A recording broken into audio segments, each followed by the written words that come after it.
విభీషణుడు మిగతా నలుగురు రాక్షసులు ఉత్తర దిక్కున ఉన్న రామ లక్ష్మణులు ఉన్న ప్రదేశానికి చేరి ఆకాశంలో నిలబడ్డారు. ఆకాశంలో ఉన్న విభీషణుడిని చూడగానే అక్కడున్న వానరాలు రాక్షసుడు వచ్చాడు, కొట్టేయండి అని అక్కడున్న చెట్లని, పర్వతాలను పెకలించేశారు. ఆ సమయంలో విభీషణుడు బెదరకుండా, నేను లంకని పాలించే రావణాసురుడి తమ్ముడిని, నన్ను విభీషణుడు అని పిలుస్తారు. మా అన్నగారు సీతమ్మని అపహరించి లంకలో పెట్టాడు. సీతమ్మని అపహరించేటప్పుడు ఆమెను రక్షించాలని ప్రయత్నించిన జటాయువును చంపాడు. దురాత్ముడైన రావణుడిని నేను ఎన్నో మంచి మాటలు చెప్పాను, కానీ ఆయన నా మాటలు వినలేదు. ఆయన యందు అధర్మము ఉంది కనుక నేను ఆయనని విడిచిపెట్టి రాముడిని శరణు వేడడానికి వచ్చాను.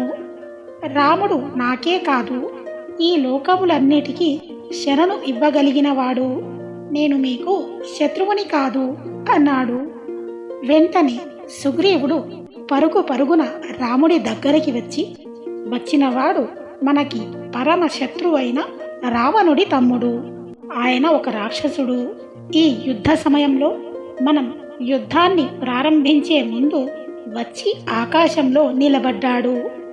ఈయనకి అభయమిచ్చి కిందికి దింపావంటే మన సైన్యంలో ఎటువంటి లోపాలున్నాయో కనిపెడతాడు. ఈయన రావణుడి గూఢచారి. ఇక్కడి రహస్యాలన్నీ కనిపెట్టి మనలో మనకి భేదాలు కల్పిస్తాడు. అందుకని రామ, నువ్వు ఆయనకి శరణాగతి ఇవ్వకు, మాకు అనుమతి ఇవ్వు, వాళ్ళని మేము సంహరిస్తాము. ఒక్కసారి గుడ్లగువ్వని కాకులు తమ గూటిలోకి రానిస్తే కాకి పిల్లలను ఆ గుడ్లగూబ తినేస్తుంది. ఈ విభీషణుడు కూడా అదే పని చేస్తాడు అన్నాడు.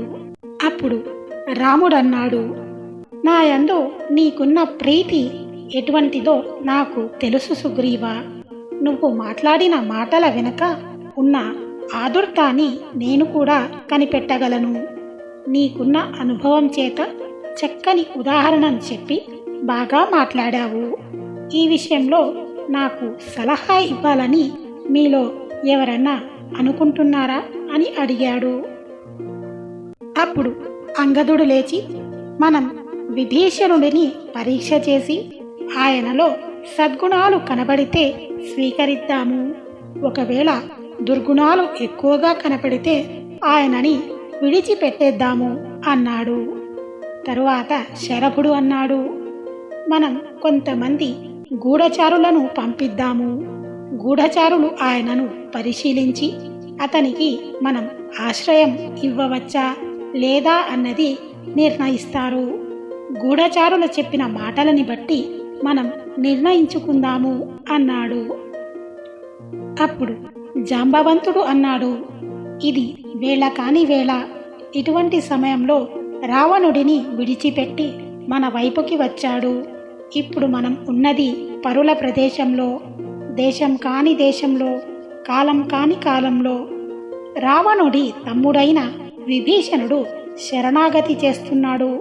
అందుకని ఆయనని తీసుకోకపోవడమే మంచిది అన్నాడు. అప్పుడు రాముడు హనుమ వంక చూసి, నువ్వేమీ చెప్పవా హనుమా అన్నట్టు చూశాడు. అప్పుడు హనుమంతుడు లేచి అన్నాడు, మహానుభావ, 3 లోకములలో జరిగే సమస్త విషయాలను తెలుసుకోగలిగే ప్రాజ్ఞుడివి నువ్వు. నీకు వేరొకరు చెప్పవలసిన అవసరం లేదు. నేను ఈ విషయం చెప్పేటప్పుడు వాదించటానికి చెబుతున్నాననో, తర్కం చేయడానికి చెబుతున్నాననో, వేరొకరు చెప్పిన అభిప్రాయాలను ఖండించి సంఘర్షణ పడాలని చెబుతున్నాననో మీరు మాత్రం భావించకూడదు. మీరు నా యందు గౌరవముంచి అడిగారు. నేను మీ యందు గౌరవముంచి నాకు యుక్తము అనిపించిన మాటలు చెబుతాను. మీరు ఆలోచన చేసి నిర్ణయించుకోండి. ఇందులో కొంతమంది విభీషణుడిని నమ్మకూడదు అన్నారు. విభీషణుడు కామరూపాన్ని పొందగలిగిన వాడైతే మన సైన్యంలోకి వచ్చి గూఢచర్యం చేయవలసిన వాడైతే తన స్వరూపంతో వచ్చి ఆకాశంలో నిలబడి నేను రాముడిని శరణు వేడుకుంటున్నాను అని అతను చెప్పవలసిన అవసరం లేదు. కొంతమంది గూఢచారులను పంపమన్నారు.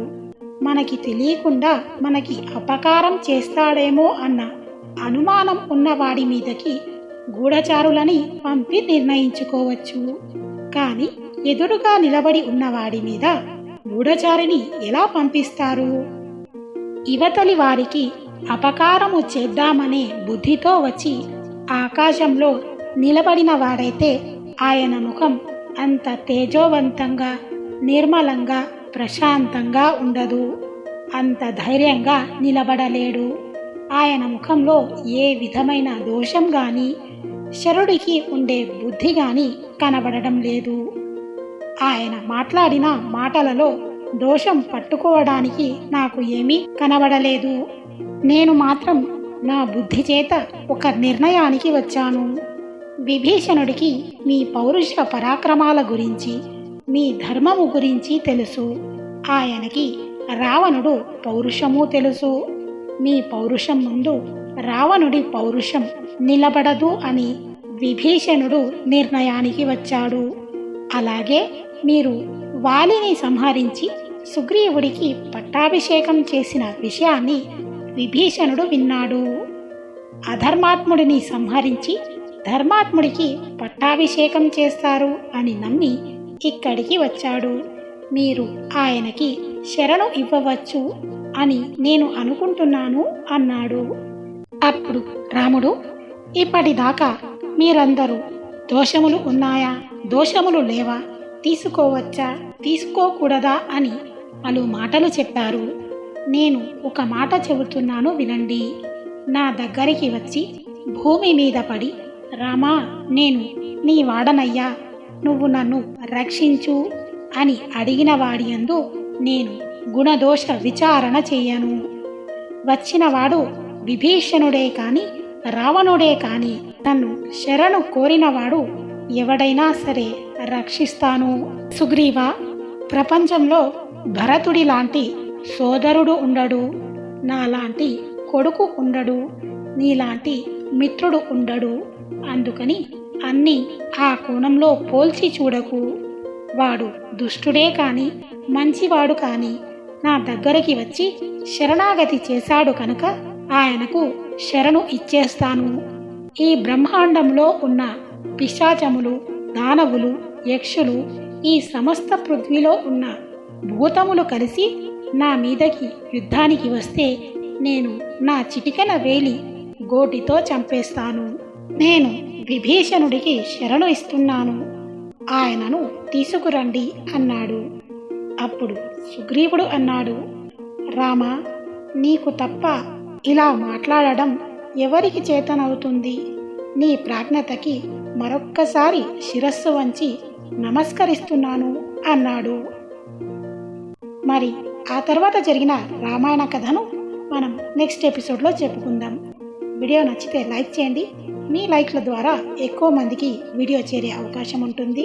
మరిన్ని మంచి వీడియోస్ కోసం మా ఛానల్ని తప్పకుండా సబ్స్క్రైబ్ చేసుకోండి. సెలవా మరి. జై శ్రీరామ్.